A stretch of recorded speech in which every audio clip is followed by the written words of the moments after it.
नमस्कार दोस्तों। Class 8 ICSE board mathematics chapter number 1 rational numbers. और आज का जो हमारा पॉइंट है वो रहेगा properties of subtraction of rational numbers. Rational numbers की सब्ट्रैक्शन के लिए जो प्रॉपर्टीज हैं, फर्स्ट प्रॉपर्टी है क्लोजर प्रॉपर्टी। क्लोजर प्रॉपर्टी या क्लोजर प्रॉपर्टी। अब इससे पहले जो वीडियो था उसमें हमने सब्ट्रैक्शन के एग्जाम्पल सॉल्व किए थे। अब यह वीडियो शुरू करने से पहले आप सभी को रिक्वेस्ट है, चैनल को सब्सक्राइब करें, लाइक और शेयर करें और बेल आइकन प्रेस करें, जिससे कि आपको आने वाले हर वीडियो का नोटिफिकेशंस मिल जाए। और क्लास 8 से 7 से लेकर क्लास 10 तक के जो वीडियोस हैं वो मैं अपलोड करने जा रहा हूं।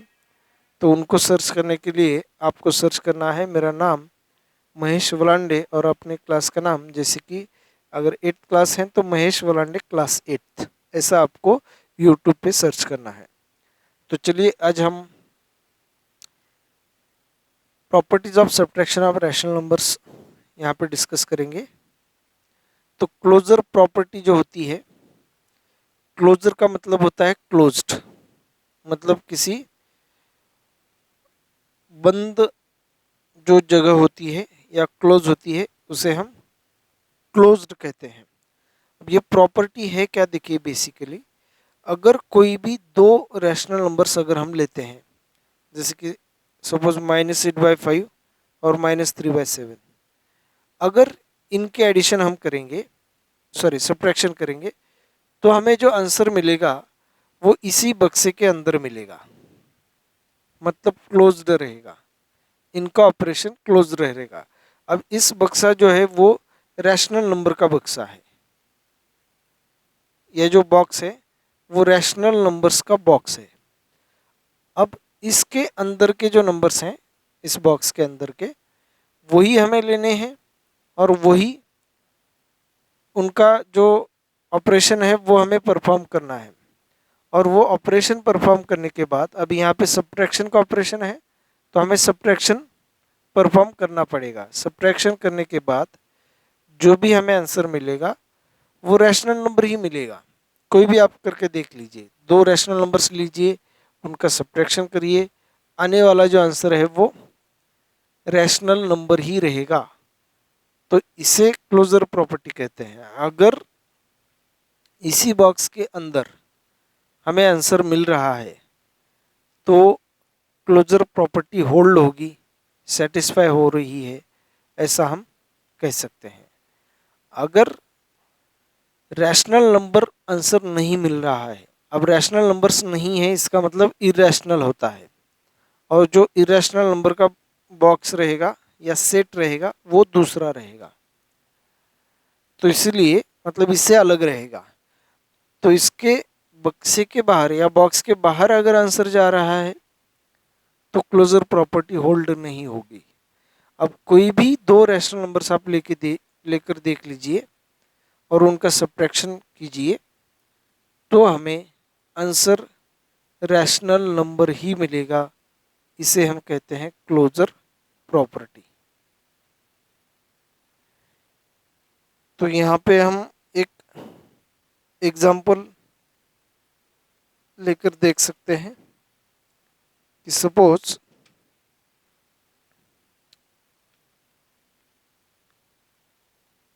2/3 और 5/6, इनका हमें सब्ट्रैक्शन करना है।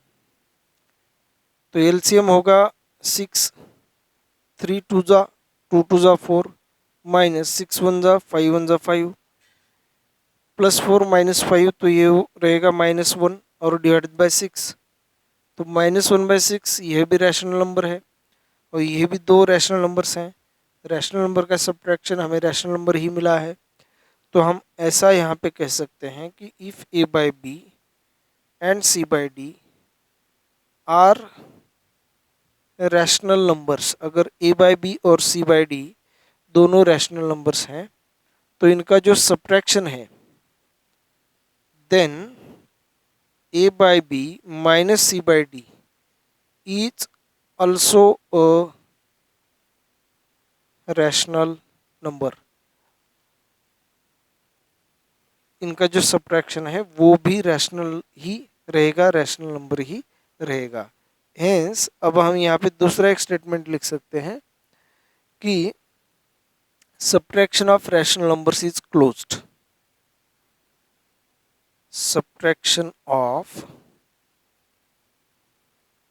Rational numbers is closed.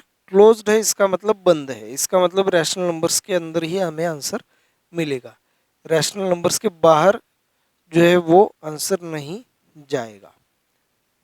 Next property है कम्यूटेटिव प्रॉपर्टी। कम्यूटेटिव प्रॉपर्टी, अब इसके पहले हमने सभी जो प्रॉपर्टीज हैं, क्लोजर प्रॉपर्टीज, कम्यूटेटिव प्रॉपर्टी, फिर एसोसिएटिव प्रॉपर्टी, इनका डिस्कशन हमने एडिशन ऑफ रैशनल नंबर्स के लिए किया था।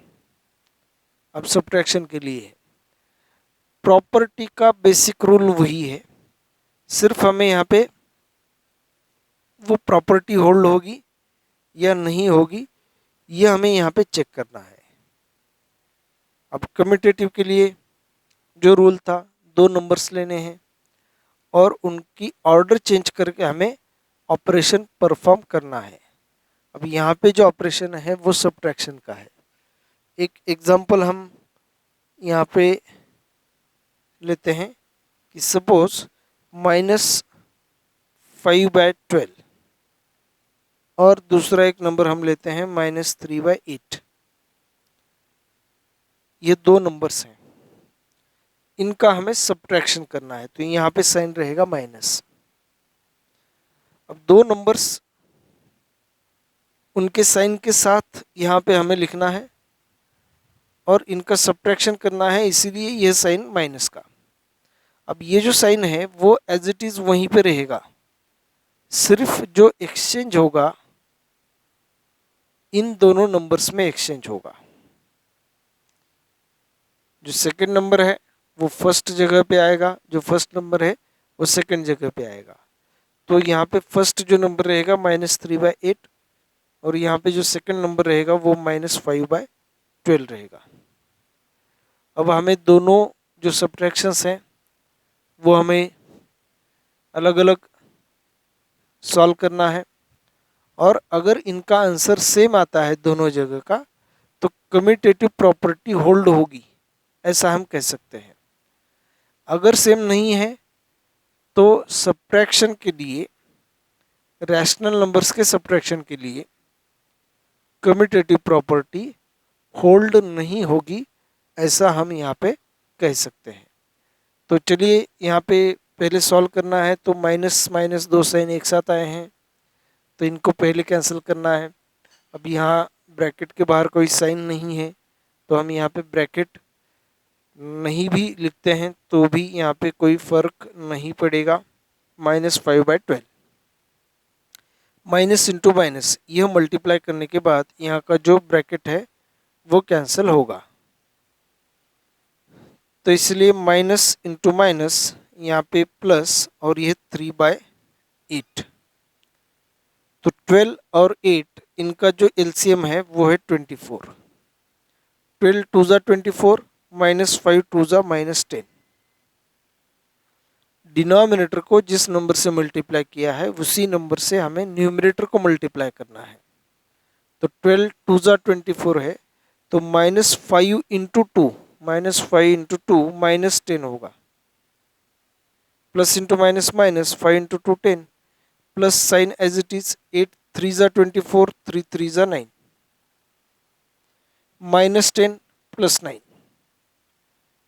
तो डिफरेंट साइन है, तो सब्ट्रैक्शन 10 - 9 1 ग्रेटर नंबर 10, 10 और 9 में ग्रेटर 10 है तो 10 का साइन माइनस, तो यहाँ पे -1 डिवाइडेड बाय 24। तो यहाँ पे जो आंसर आया है वो -1/24। यही आंसर अगर यहाँ पे आता है यह सिंप्लीफाई करने के बाद, तो कम्यूटेटिव प्रॉपर्टी होल्ड होगी, अन्यथा नहीं होगी। अब देखिए -3/8 हमें यहाँ पे एज इट इज लिखना है, minus into minus plus 5/12। Same इसी तरीके से यहाँ पे जो मेथड है वही हमने यहाँ पे यूज़ की है। मेथड्स देखिए सेम है, जो एग्जांपल्स सॉल्व करने का तरीका वही रहेगा, सिर्फ जो एग्जांपल्स हैं वो चेंज होते रहेंगे। तो इसके बाद एलसीएम लेना है, तो 8 और 12 का जो एलसीएम होगा वो होगा 24। 8 3 ज़ा 24 माइनस 3 ज़ा माइनस 9 प्लस 12 2 ज़ा 24 5 2 ज़ा 10 माइनस 9 प्लस 10। अब डिफरेंट साइन है तो सब्ट्रैक्शन, 10 माइनस 9 यहाँ पे रहेगा 1 डिवाइडेड बाय 24। 10 और 9 में ग्रेटर नंबर 10 है तो 10 का साइन प्लस, तो यहाँ पे प्लस 1/24। अब देखिए यहाँ पे प्लस 1/24 आया है और यहाँ पे माइनस 1/24 है, तो इसका मतलब यह दोनों नंबर्स नॉट इक्वल टू हैं, दोनों नंबर्स यहाँ पे इक्वल नहीं है। अगर यह दोनों नंबर्स इक्वल नहीं है तो जो हमें कम्यूटेटिव प्रॉपर्टी है होल्ड होगी या नहीं होगी, यह अगर हमें लिखना है यहाँ पे, तो कम्यूटेटिव प्रॉपर्टी यहाँ पे होल्ड नहीं होगी, ऐसा हम यहाँ पे लिख सकते हैं। तो यहाँ पे एक स्टेटमेंट अगर हमें लिखना है कि if a by b and c by d are rational numbers, अगर a by b और c by d rational numbers हैं, देन हम ऐसा कह सकते हैं कि a by b minus C by d, अगर यह हम सॉल्व करते हैं, या फिर हम c by D minus A by B यह सॉल्व करते हैं, तो दोनों जगह पे जो हमें आंसर मिलेगा वो इक्वल नहीं मिलेगा, तो यहाँ पे हमें नॉट इक्वल टू लिखना है। तो A by B minus C by D is not equal to C by D minus A by B, यह दोनों भी इक्वल नहीं है, जो अभी हमने यहाँ पे एग्जाम्पल में देख लिया है। एक नंबर निगेटिव आया है, दूसरा पॉजिटिव आया है, तो negative number is not equal to positive number. Negative number किसी भी हालत में पॉजिटिव नंबर को इक्वल नहीं होगा, सिर्फ वो जीरो नहीं होना चाहिए। तो अब यहाँ पे देखिए A by B minus C by D is not equal to C by D minus A by B. Property does not hold for subtraction of rational numbers, या फिर subtraction of rational numbers is not commutative, हम ऐसा भी कह सकते हैं। Subtraction of rational numbers is commutative, rational numbers के subtraction commutative नहीं है। अब जो थर्ड प्रॉपर्टी है वो प्रॉपर्टी है एसोसिएटिव प्रॉपर्टी।